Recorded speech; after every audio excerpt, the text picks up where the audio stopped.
Friends, good morning. Last લેક્ચરમાં આપણે unit 1ના પ્રશ્ન 2 સુધીની ચર્ચા કરી ગયા છીએ. આજે આપણે શીખીશું પ્રશ્ન 3, જેની સૂચના છે frame questions to get the underlined words as answers. રેખાંકિત શબ્દો ઉત્તરમાં મેળવવા માટે પ્રશ્નો બનાવીને લખો. અહીં આપણને 5 વાક્યો આપવામાં આવેલા છે. તેની શરૂઆત આપણે શરૂ કરીશું. જે રેખાંકિત શબ્દો છે તે જવાબ સ્વરૂપે મળે તે રીતનો પ્રશ્ન આપણે રચવાનો છે. પહેલું વાક્ય છે Gita wrote a letter in the afternoon. Gita માટે પ્રશ્ન પૂછવા આપણે હુનો ઉપયોગ કરવો પડશે. તો આપણું વાક્ય બનશે હુ રોટ a letter in the afternoon. આપણે જ્યારે પ્રશ્ન વાક્ય બનાવીએ ત્યારે આપણે ફરજિયાતપણે પ્રશ્ન ચિહ્ન મૂકવાનું રહેશે. ત્યારબાદ અ લેટર શબ્દ આપણને જવાબમાં મળે તે માટે પ્રશ્ન પૂછવા આપણે વોટથી પ્રશ્ન પૂછવો પડશે. વોટ અહીં રોટમાં ડીડ અને રાઇટ સમાયેલું છે, તો આપણે તે છૂટું પાડીશું. વોટ ડીડ કર્તા તરીકે ગીતા છે, તો ગીતા લખવું પડશે. Vote did Gita. રોટનું મૂળ રૂપ આપણે રાઇટ લખવાનું છે. What did Gita write in the afternoon. આ રીતે તમે વાક્ય બનાવી શકો. ત્યારબાદ ઇન ધ આફ્ટરનૂન એ અંડરલાઇન કરેલો શબ્દ છે. ઇન ધ આફ્ટરનૂન એ સમય દર્શાવે છે, તો આપણે સમય દર્શાવતા શબ્દ જૂથને પ્રશ્નમાં પૂછવા માટે વેનથી પ્રશ્ન પૂછવો પડશે. વેન, ત્યારબાદ આપણે ડીડ મૂકવું પડશે. વેન ડીડ અને ત્યારબાદ કર્તા તરીકે ગીતા લખીશું. When did Gita write a letter. આ રીતે અંડરલાઇન કરેલો શબ્દ નીકળી જશે અને તેના માટેનો જવાબ મેળવવા આપણે વેનથી પ્રશ્ન પૂછીને આ રીતે વાક્ય મેળવી શક્યા. બીજું વાક્ય છે mother put the dishes on the table. અહીં મધર માટે પ્રશ્ન પૂછવા આપણે હુનો ઉપયોગ કરીશું અને વાક્ય આપણું બનશે who put the dishes on the table. ત્યારબાદ ધ ડિશિસ માટે પ્રશ્ન પૂછવા વોટનો ઉપયોગ કરીશું. ડિશિસ એ ઓબ્જેક્ટ છે, તેથી તેના માટે પ્રશ્ન પૂછવા આપણે વોટનો ઉપયોગ કરીશું અને વાક્ય બનશે કંઈક આવું.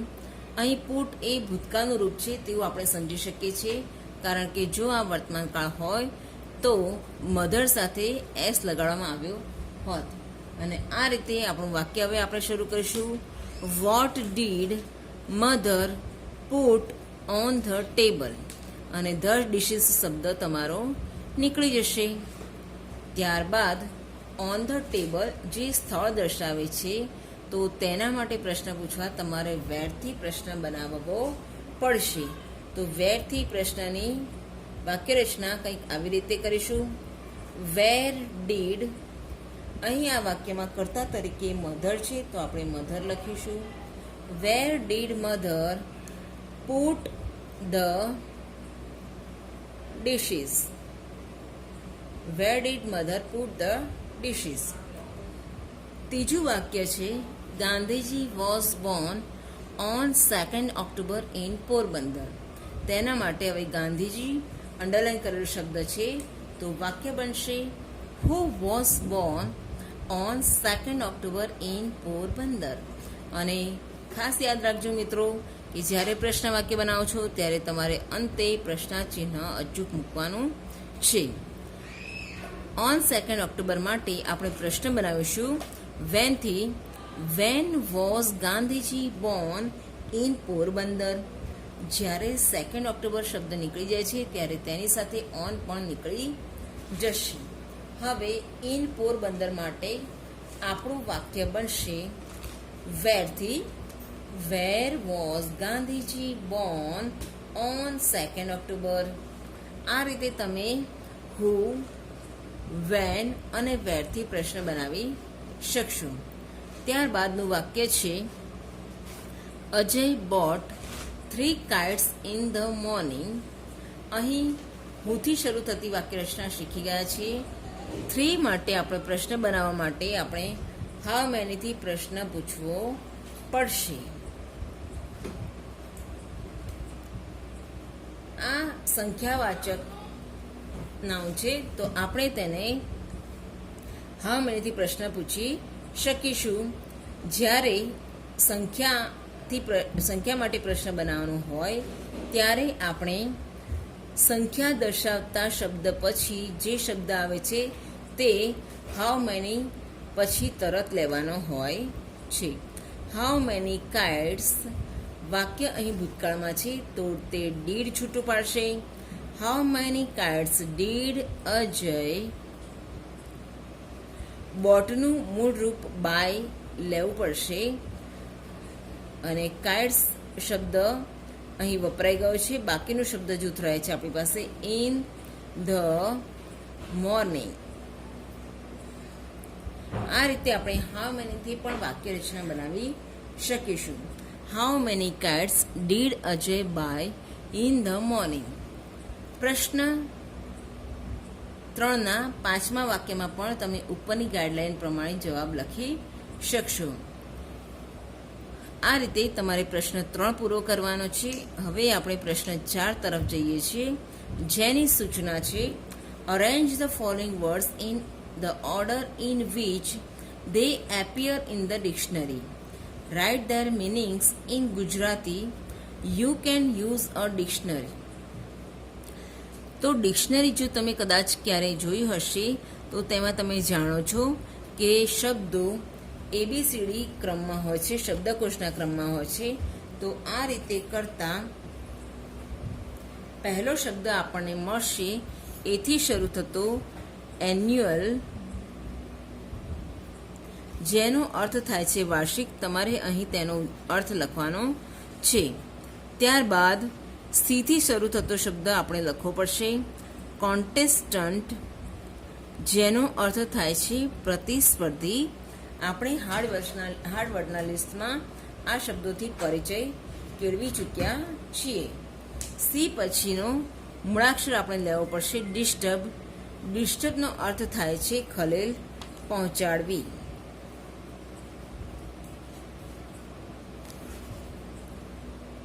ડિસ્ટર્બનો અર્થ થાય છે ખલેલ પહોંચાડવી. તો આ રીતે બીજા શબ્દો આપણે હવે આગળ મેળવીશું. મેક્ઝિમમ. મેક્ઝિમમનો અર્થ તમે લખી શકશો મહત્તમ. અને છેલ્લો શબ્દ આવશે શબ્દકોશ પ્રમાણે સી, જેનો અર્થ થાય છે દરિયો. તો આ રીતે તમારે પ્રશ્ન 3 અને 4 પૂર્ણ કરવાના છે. પ્રશ્ન 5માં તમારે અહીં તમારા કુટુંબનો ફોટોગ્રાફ ચોંટાડવાનો છે. ફેમિલી ફોટો જે તમારો હોય તે તમારે અહીં સ્ટીક કરવાનો છે. અને ત્યારબાદ you have to prepare a timeline for any one member of your family. એટલે કે તમારા કુટુંબના કોઈ પણ એક સભ્યની ટાઈમલાઈન તમારે તૈયાર કરવાની છે, જેમાં જુદા જુદા વર્ષો અને એ વર્ષમાં જે તે સભ્ય માટે થયેલી ઘટનાઓ તમારે અહીં વર્ણવવાની છે. આ રીતના પ્રશ્નો એક્ઝામમાં પૂછાતા હોતા નથી, તેથી આપણે તેની શોર્ટમાં ચર્ચા કરીશું. Write about 5 to 6 sentences about him or her. અને અહીં આપણે જે પ્રવૃત્તિ 1માં કર્યું છે તેની ચર્ચા વિશે આપણે 5 થી 6 વાક્ય લખવાના છે. આપણે હવે પ્રશ્ન 6 તરફ આગળ વધીશું, જેમાં એક પરિચ્છેદ આપવામાં આવ્યો છે, એટલે કે ફકરો આપેલો છે. આપણે તે ફકરાનું વાંચન કરીશું. ત્યારબાદ ફકરાની નીચે આપેલા પ્રશ્નોના જવાબ તૈયાર કરીશું. ફકરો શરૂ કરીએ. Rakesh Sharma was the first Indian two fly into space. Rakesh Sharma ભારતના અવકાશમાં ઉડાન ભરનાર પ્રથમ ભારતીય હતા. He was Born on January 13, 1949 in Patiala, Punjab. તેમનો જન્મ 13 જાન્યુઆરી 1949માં પટિયાલા, જે પંજાબમાં આવેલું છે, ત્યાં થયો હતો. He was a સ્ક્વાડ્રન leader with the Indian air force. તેઓ ભારતીય એરફોર્સના સ્ક્વેડ્રન લીડર હતા. હી joined 2 other Soviet cosmonauts aboard the Soyuz T-11 spacecraft, which was sent off into space on April 2, 1984. તેમણે અવકાશની મુલાકાત લેતી T-11 સ્પેસક્રાફ્ટમાં પણ એપ્રિલ 2, 1984માં તેઓ જોડાયા હતા. Sharma was 35 years old. તેઓ 35 વર્ષના હતા. He spent 7 days, 21 hours and 40 minutes in space. તેમણે 7 દિવસ 21 કલાક અને 40 મિનિટનો સમયગાળો અવકાશમાં વિતાવ્યો હતો. While Rakesh was in space, he was asked by then Prime Minister Indira Gandhi, "How does India look from the space?" Rakesh replied, "सारे जहां से अच्छा हिंदुस्तान हमारा." જ્યારે રાકેશ શર્મા અવકાશમાં હતા ત્યારે તે સમયના આપણા વડાપ્રધાન ઇન્દિરા ગાંધીએ તેઓને એક પ્રશ્ન પૂછ્યો હતો કે અવકાશમાંથી ભારત કેવું દેખાય છે, જેના જવાબમાં રાકેશે જવાબ આપ્યો છે, "સારે જહાં સે અચ્છા હિન્દુસ્તાન હમારા." આખા વિશ્વમાં સૌથી સુંદર આપણું ભારત દેખાઈ રહ્યું છે. એવા Rakesh Sharma was awarded the Hero of Soviet Union award on his return from space. Rakesh શર્માને જ્યારે અવકાશમાંથી તેઓ પાછા ફર્યા ત્યારે તેમને હીરો ઓફ ધ સોવિયત યુનિયનના એવોર્ડથી નવાજિત કરવામાં આવ્યા હતા. The government of India honoured him with the Ashok ચક્ર. ભારતની સરકારે તેમનું અશોક ચક્રથી સન્માન કર્યું હતું. હવે આ ફકરાની સાથે તમારે કેટલાક પ્રશ્નોના જવાબ લખવાના છે. ફકરાના આધારે તે આપણે શરૂ કરવા જઈ રહ્યા છીએ. પહેલો પ્રશ્ન છે, who was the first Indian two fly into space? પ્રથમ ભારતીય અવકાશયાત્રી કોણ હતા? તો Rakesh Sharma was the first Indian two fly into space. How much time did Rakesh Sharma spend in space? Rakesh શર્માએ કેટલો સમયગાળો અવકાશમાં વિતાવ્યો હતો? જેનો જવાબ છે અહીં Rakesh Sharma spent 7 days, 21 hours and 40 minutes in space. અહીં તમારે હીના બદલે રાકેશ શર્માથી વાક્ય રચનાની શરૂઆત કરવાની રહેશે. આગળનો પ્રશ્ન છે, how did the government of India honour Rakesh Sharma? Bharat સરકારે રાકેશ શર્માનું સન્માન કઈ રીતે કર્યું હતું? તો ફકરાના છેલ્લા વાક્યમાં જણાવેલું છે, the government of India honoured હિમના બદલે તમારે રાકેશ શર્મા વાપરીને વાક્ય બનાવીશું. The government of India honoured Rakesh Sharma with the Ashok Chakra. Who was Rakesh Sharma? Rakesh Sharma કોણ હતા? એસ્ટ્રોલોજર, એસ્ટ્રોનટ, એસ્ટ્રોનોમર અને એસ્ટ્રો ટ્રાવેલર. તો આ પૈકી રાકેશ શર્મા એ પોતે એક એસ્ટ્રોનટ હતા. What was સોયુઝ T-11? સોયુઝ T-11 શું હતું? તો સોયુઝ T-11 એ એક સ્પેસ ક્રાફ્ટ છે. આ રીતે આપણે આ ચેપ્ટરના તમામ એવા પ્રશ્નોની ચર્ચા કરી લીધી છે જે તમારે એક્ઝામમાં પૂછાતા હોય છે. હવે એક પ્રશ્ન બાકી રહે છે, જે છે પ્રશ્ન 8. અહીં તમારે સાચા વિકલ્પો પસંદ કરીને જવાબ લખવાનો છે.